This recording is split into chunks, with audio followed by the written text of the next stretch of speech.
Hey, everybody, welcome to the Grow Your Practice podcast. And if you have a question about marketing your private practice, this is the episode for you. Today, we have a very special guest, Neil Trickett with Practice Promotions. Neil is a former, very successful private practice owner, and now with his wife, Amy, has founded Practice Promotions. And you've been working with private practice owners, for the last 15, 20 years, I'm guessing. Yeah. Quite a while. Yeah. Awesome. Welcome to the podcast. Thanks, Chad. Great to be here. Pleasure as always. And we go back a long ways too. Yeah, I'm going to guess 17, 18 years. Yeah. And just as a caveat for everybody, if you're listening to this, Neil, you are the only private practice owner that I've known that was running workshops prior to 2014. So you're a workshop original gangster as well. So very, very thankful for this relationship. Let's talk about the jump from you had a private practice. I believe you were in Florida. You ended up selling that and then jumping over to marketing. What was that transition like for you years ago? Yeah. So my wife and I are both physical therapists, and we started our practice in 2002. And in near West Palm Beach, Florida, is where we were. Green as gills, didn't know what the heck we were doing, but good therapists, and we learned a lot along the way, and decided that hey, we need some help, so we got some business consultants and got trained up there. So we built it up to about $1 million practice. Had multiple providers in the clinic, and we wanted to kind of have a little bit of a different space, so we had a growing family at the time. We wanted to move out of Florida, and we decided on Virginia. So that was one of our reasons for kind of transitioning out and looking at something different there. And then I do remember one day being in the clinic, and I'd received some promotional materials, and this is before social media and emails and stuff. Everything was in direct mail, right? So I'd got some direct mail, and it was actually from like a media group that was for chiropractors. And I was like, gosh, they got some nice stuff here. And we were doing a bunch of things too for our practice. But I'm like, oh, you know what? There's really not much help for PT clinics. But the chiropractic space, because they're much more direct to consumer at that time than PT was, they were having to do much more marketing. So it really planted the seed like, hey, there's a lot of opportunity to help clinics do more with their marketing here. And we can mimic a lot of what the chiropractic space was doing at that time in the PT space. And so I saw the opportunity there. We're transitioning out of the practice anyway. People liked our stuff, our different colleagues, and they were always asking me, hey, can you do our marketing? I was like, no, I'm running a practice. But that planted the seed to move forward with that. And at that time, we were just print and direct mail. That's all we did. Right. So we built our business on helping practices with newsletters and direct mail and brochures and all kinds of stuff like that, letters, campaigns. And then that gradually evolved over the years to add on websites and SEO and digital marketing. And we still do direct mail today, but much more, encompassing from a marketing perspective. Yeah, pretty robust today for sure. What was there a point, and I was trying to think through this, I'm going to ask you a question about a realization that you had when you were a private practice owner, where marketing, to me, I came to the realization that marketing solves all problems. Mm-hmm. So personnel, finance, operations, if I don't have marketing in there first, if I don't have demand for our services, everything else is infinitely more difficult to solve. Was there an aha moment where I know you said you wanted to establish something different with your practice, and owners started reaching out to you? Mm-hmm. When did you fully commit to marketing or have that realization that it's really, a differentiator within the marketplace? A couple of times. One was I was actually at a conference with other physical therapy owners, and I was actually giving a roundtable presentation on like what we were doing in our practice from like patient marketing perspective. And so I was showing them like all these beautiful newsletters that we were producing, and people were passing them around. They're like, oh man, this is amazing. This is like 10 times better than what we're doing in our clinic. And they're like, hey, can you do this for us? And I was thinking, this is great. Like they really like the stuff that we're producing. And I'm like, I can't do it because I'm busy as a practice owner. But that sort of planted the seed of like, okay, marketing can really help me market to physical therapists. And then the other one was, I remember in practice, we would send out our patient newsletter to all of our patients every single month, direct mail. And then we would also once a quarter add to that list about 1,000 PTs or PTAs to that patient newsletter. And we always needed to hire, and it's just like it is now, it's difficult to hire, even back then, where we were a very competitive place in South Florida. So I remember being at a Florida Physical Therapy Association kind of local chapter, kind of meeting a bunch of other therapists and, having our complaints about what's going on in private practice, and that was decades ago. Same story, another year. But we were chatting about it, and they're like, "Hey, I know you. I get your newsletters."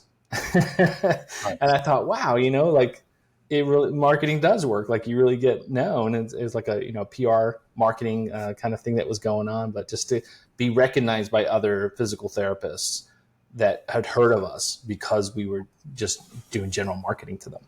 Nice, pretty smart. Yeah, I never heard that story before, and I know we've exchanged quite a few stories over the years. That's a good one. Yeah. Yeah. So you mentioned so you have a new book coming out, Market for Profit. Is it Market to Grow? Yeah. Sorry, Market to Grow. Yeah, Market to Grow. Sorry about that brain fart for a second. And in that you talk about and you reference the top 10% of all therapists. And the top 10% of all therapists are thriving right now. Can you talk a little bit about what you see that sets them apart from the other 90%? Yeah, absolutely. So, we have the pleasure of working with a lot of different clinics around the United States and also in Canada. And it's always interesting to me, why are some clinics really crushing it and others doing okay, right? And so what is it that those top clinics are doing to be super successful? And I'd say time and time again, what I see across the board is they just put much more emphasis on marketing, branding, positioning of their clinic. And it's a big, integral part of who they are as a business. And you can kind of just tell it flows from the top all the way through their organization. A key thing is that they are very good about what are they doing for strategy with their marketing? What are they doing to really tell the stories from within? They're very good about putting emphasis on getting pictures, success stories, video. They're very good about wanting to get that out on social media and leverage that in that perspective. And you can just see it too through their website numbers and the amount of leads and everything that they're getting in. When you can have that kind of ability to really tell the story from within your clinic and all those amazing stories that are going on every single day and put it out there on the internet and for other people to see, that's what really draws people in. So I would say that's like the biggest differentiator I see, is that they really put so much emphasis on their branding and positioning and marketing. Yeah, I agree with you. I see the same, very similar as well. So you outlined 3 big challenges within Market to Profit. Yeah, there we go. I got it right. Market to Profit outlined 3 big challenges: new patients, hiring, and reimbursement that you see in the market.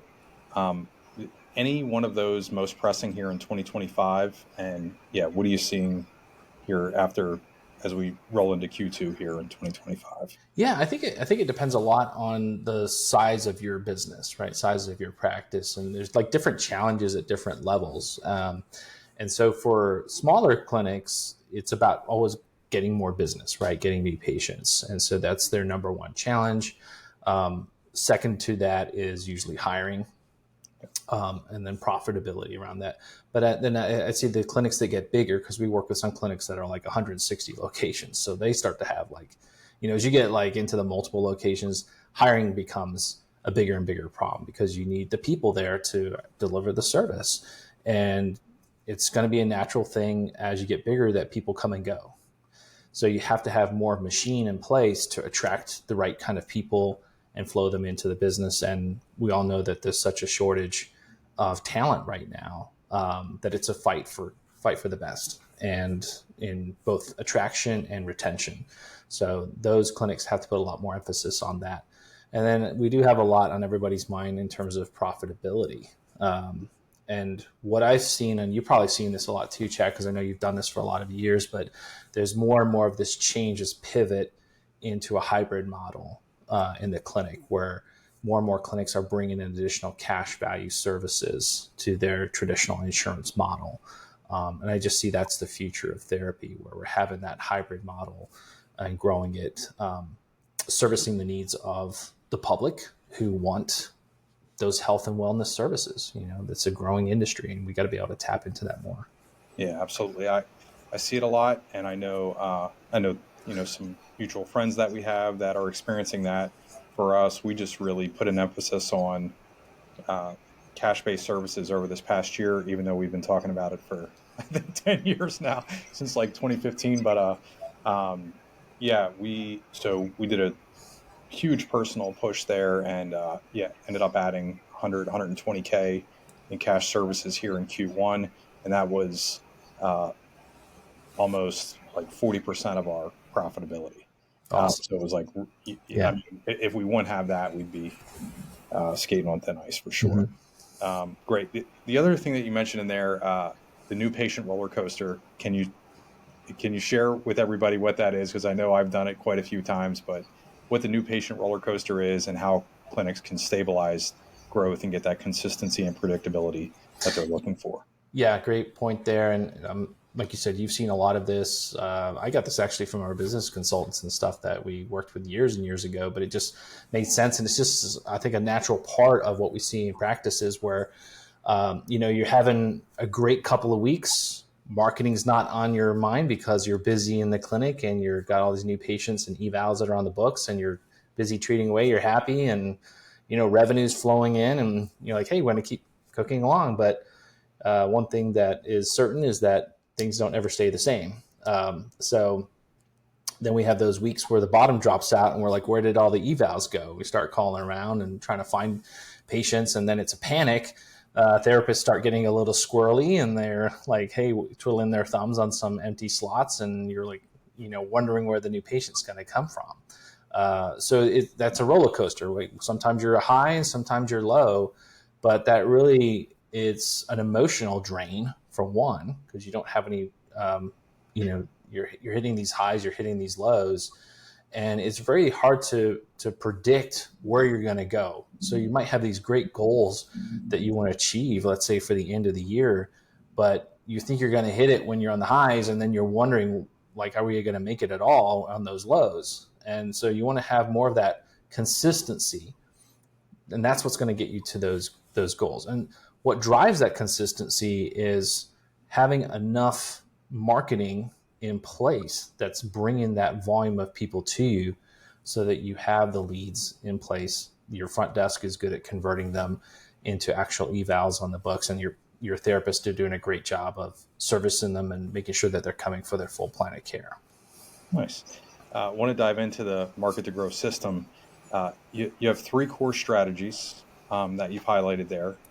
And how do they, so can you go through the 3 core strategies, and how do they each drive growth? And I think that parlays into what you were just talking about with the consistency and predictability.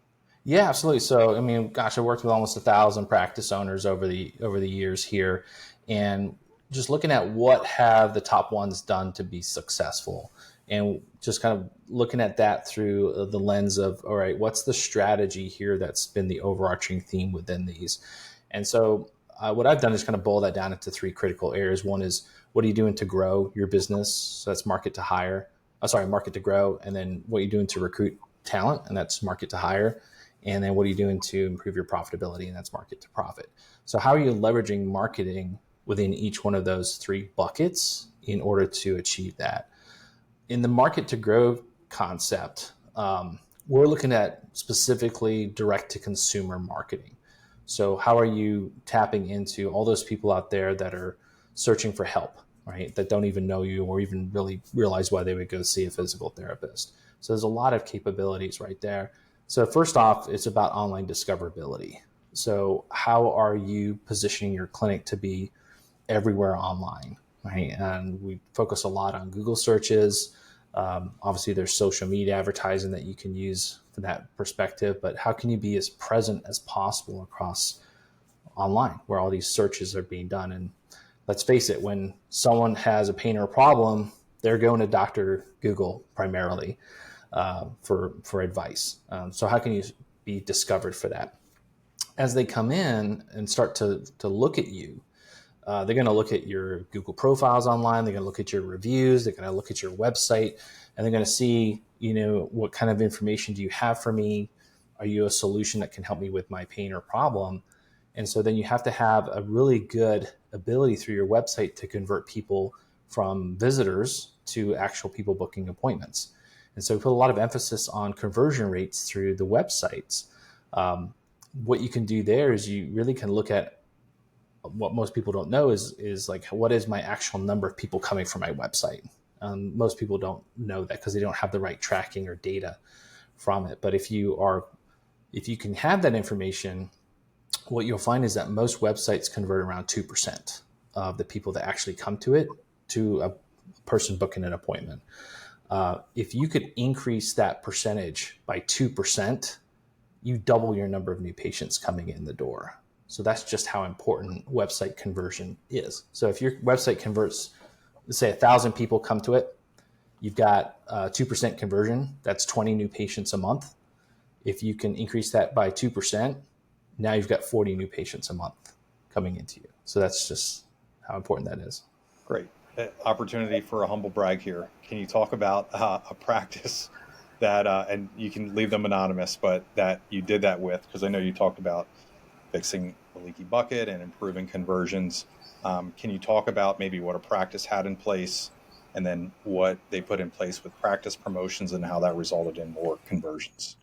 Yeah, so there's quite a few clients that come to mind there. That's primarily what we do is just help them improve that conversion rate on their website. But sometimes it's a little hard to get the data from before because they just don't have all the tracking. So we help them with call tracking and website forms and all those chat bots and things that they have on their website so they know what's coming through.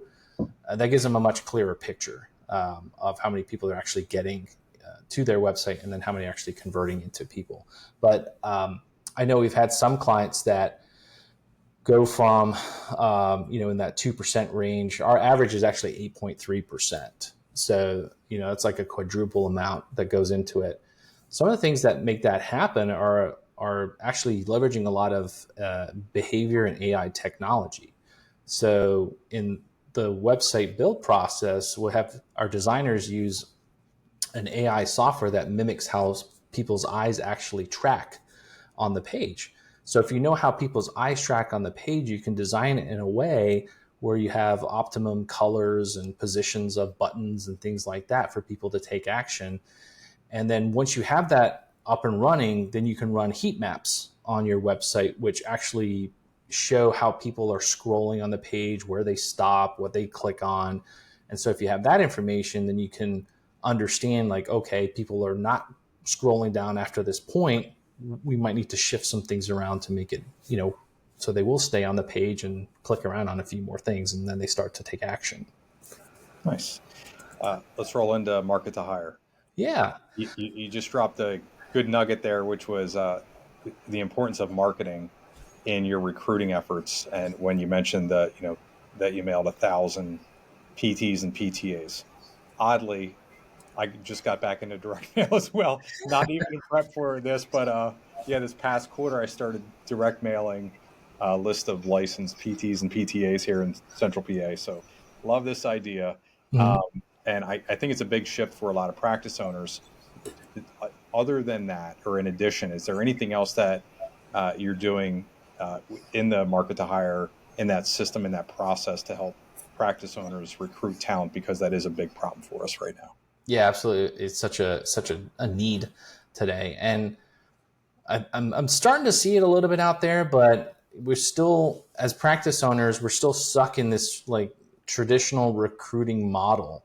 And we think, okay, I have a therapist giving me my 2 weeks notice. Now what do I do, right? I'm going to go on Indeed. I'm going to throw up a job ad, and I'm going to, maybe put, if they still have the APTA board, I might throw a job on that board, and I'm just kind of praying that someone's going to come by, right? We've got to shift that mindset. And we've got to be looking at how are we recruiting on a consistent basis. And it's not just when we need somebody, like we got to have more of a proactive approach to recruiting so that when we are at a point where we need that next therapist for our growth, they're there. Or in the inevitable, someone's going to move or change or leave the practice, we've got ability to fill that spot within a relatively short period. So that's kind of the first thing, is really just changing your mindset about how we should be recruiting. And then, are we looking at it from a marketing perspective? We need to really think about it. How are we, in this fight for talent today, how are we going to attract the best people to come work for us? And the best people want to work for a place that they're going to grow in, right? And that can be really part of an awesome team. That's what they're looking for. So we've got to be able to portray that. So one of the things that we really like to help clinics do is really upgrade their website as a way of improving the ability for people to not only find them, but then get to know them, right? And be interested and excited in them.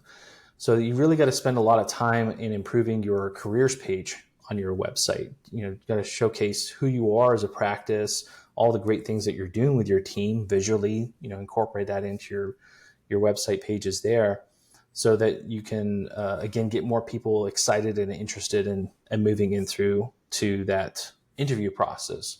But then we've got to be able to leverage that in how can we get people to find us. And so what a lot of people don't realize is that there's Google for Jobs. And Google for Jobs is actually a mechanism in Google which changes from when you type in a regular search like physical therapy near me, you'll get your maps and all those searches around clinics.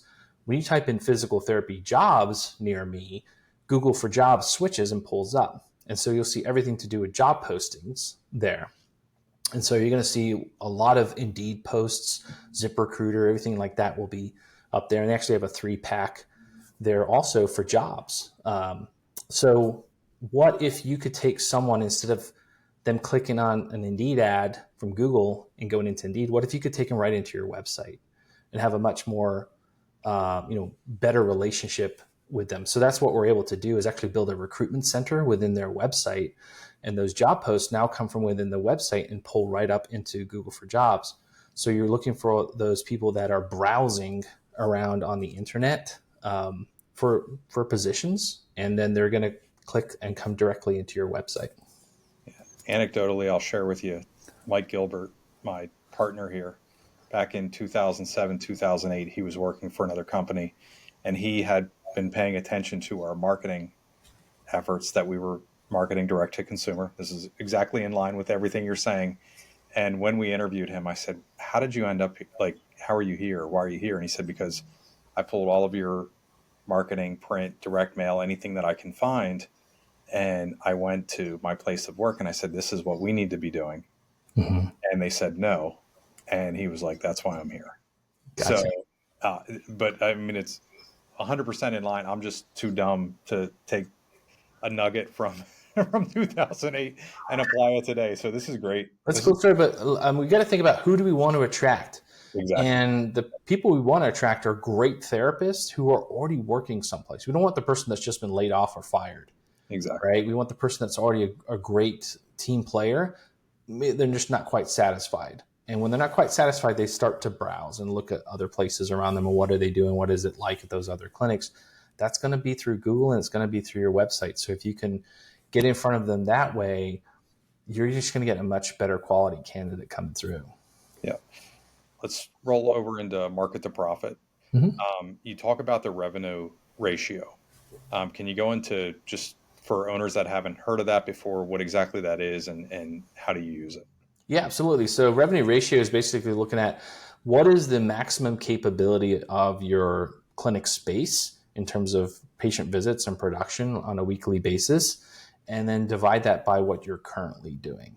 and that gives you your revenue ratio. So you throw in, for example, like, okay, I could do, my clinic is 2,000 square feet. Maybe I can do 250 visits in there at $100 a visit. It gives you 25,000 a week in there. So then you can compare that to what you're currently making from that, and it gives you that difference. So what that does is it allows you to say, okay, am I at my max here? What do I need to do to get myself as close as possible to that maximum capability? And what's that revenue difference for me?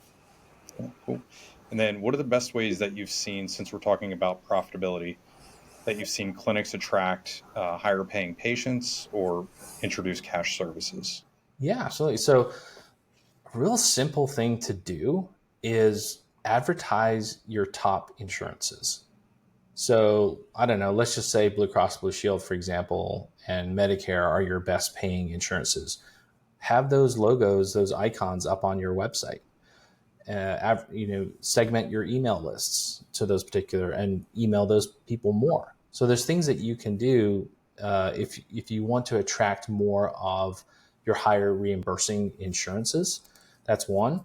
The other part is looking at how can you incorporate other service lines into your business, so the cash model. And we work with quite a few Canadian clinics, and I always think that Canada has actually been ahead of the US when it comes to this because of their system and how the public is used to going for health and wellness care. But there's so many more clinics in Canada that are multidisciplinary, where they'll have not just PT, but they traditionally would have chiro, acupuncture, massage, nutrition, all embedded in their practice. So they have all these different service lines that are cash based also. So I see that we're starting to do more of that here in the US, but that is exactly where we need to go. And those clinics are actually much easier to market. They get much better results because I think that people like going to a place where they have lots of choice and there's lots of options for them in terms of getting better. Nice.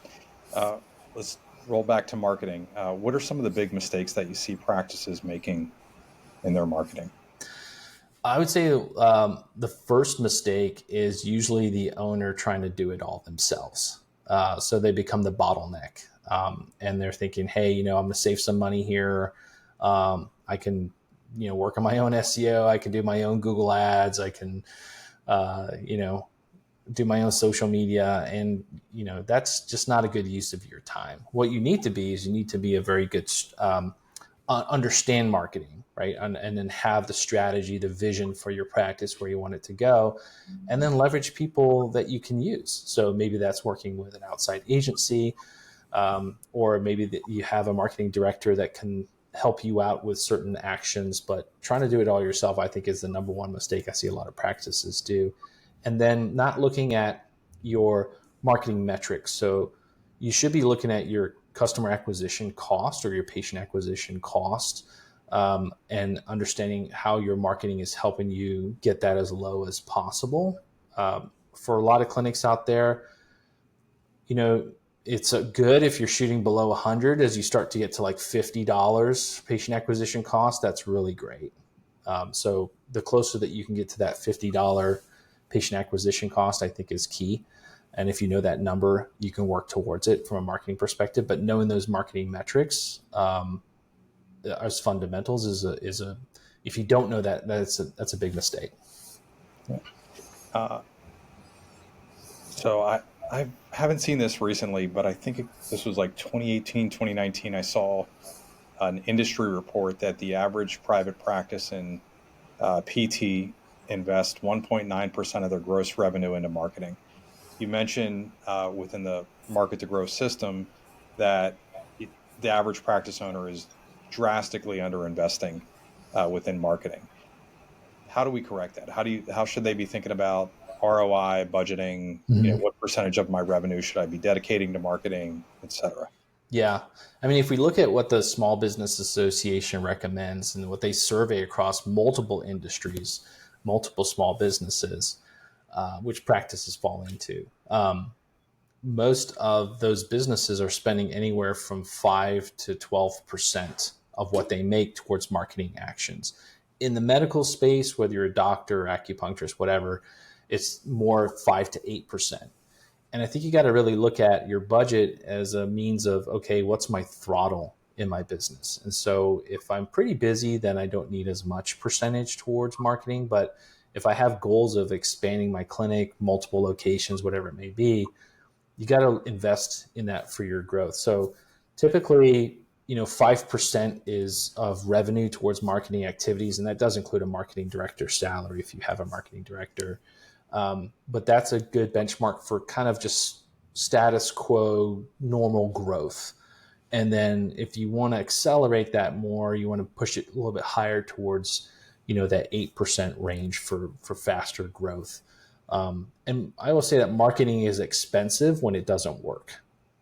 So and that's where a lot of people start to pull back a lot on their marketing budget, is because they've tried things themselves, or they've tried things with certain people and it just hasn't worked out. So they kind of say marketing is a cost to me, right? And I try to minimize my cost, versus it's really an investment, because every dollar you put into marketing should produce multiples of that dollar that you put in back to you. Exactly. We could go deeper on that, but it's easy to overwhelm. So for the practice owners that are listening that are overwhelmed, like thinking through this, and they just got, they have dramatic awareness now. Oh my gosh, I'm not really tracking any attribution. There's all these things that I need to do now. And I have a list of 25 things after talking with or listening to Neil. What's the first thing that most practices should do to get back on track? Yeah, that's a good one. I would say start looking at your numbers. Like, just, do I have any simple metrics coming in that I can either put into place and start tracking that, or whatever's there, maybe through my EMR or whatever I have, just pay attention to more of that. I think that's a great starting point, because if you know numbers, then you can make better decisions off of that. And then from there, I would look at more of a overarching strategy. Okay, how do I get more patients from a direct to consumer way? How do I do more patient marketing so I can get people coming back to me and sending their friends and family? And how do I network with different groups like doctors, things like that? So you can kind of categorize, and that starts to get you in the right direction for where you want to go. Nice. And then where I do have a rapid fire question for you here. Actually, 4 of them after this. But where, if owners want to learn more about Market to Grow, what's the best way for them to do that? Yeah, so you can actually get our free book. And if they go to market2grow.net, and that's the numeral 2, so market2grow.net, you can get our free book there, and it's a great read. Nice. All right, so rapid fire here. What marketing myth drives you crazy? What, myth or method? Myth, like a false belief, or like something that owners just get, like I shouldn't have to market. I can rely on high quality of care and word of mouth referrals. Something like that. Well, there you go. You just said it. You put the words in my mouth, Chad. But yeah. When it's like, oh, I'm doing fantastic. I built my practice on word of mouth. That's awesome, right? But you should be able to go way further than that. So yeah. Yeah, tough to fill somebody else's schedule on word of mouth. What's one underrated marketing tactic that always works? So I'll leave it at that. I would say that from my conversations with practice owners over the years, so many practice owners don't put enough attention on their patient marketing. Your patient list is your gold mine. And so are you emailing enough to your patient list? Are you sending any direct mail to your patient list? Are you inviting back for, your greatest promotion ever, your greatest day ever, right? The events that you train people on, workshops, there's all kinds of things that you can be helping to fill by marketing to your patients. Yeah, good one. And then do you have a favorite case study or a practice that you helped dramatically turn around with practice promotions? Yeah, we have a 4-location clinic in Indiana, and I just love their stats. They're great people to work with. They're really into their marketing. They put a lot of efforts into their marketing. and just seeing, we've been working them 5 years now, and just seeing their growth,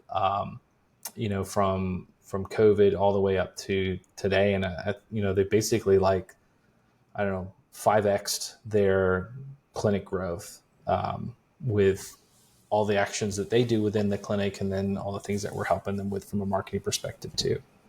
Nice. And then since you have a bookshelf behind you, what is the most influential book that you've read in your life? Oh man. Yeah, there's a lot to choose from here, but I like, The One Thing. Don't ask me who the author is, because I never remember authors, but The One Thing. Keller. Yeah. Yeah. I just thought it was like so simple, right? But like, I think in our complex lives and our complex business life, we get so many things thrown at us, and just that premise of like, what's the one thing that you can boil it down to focus on, right? And that just moves the needle every time. Yeah. Good. Yeah, that was absolute game changer for me as well. So I'll second you on that one. Love that Mm-hmm. book. Very cool. Well, Neil, this was great. Thanks so much for doing this, man. Yeah. Thanks for having me, Chaz. Pleasure as always.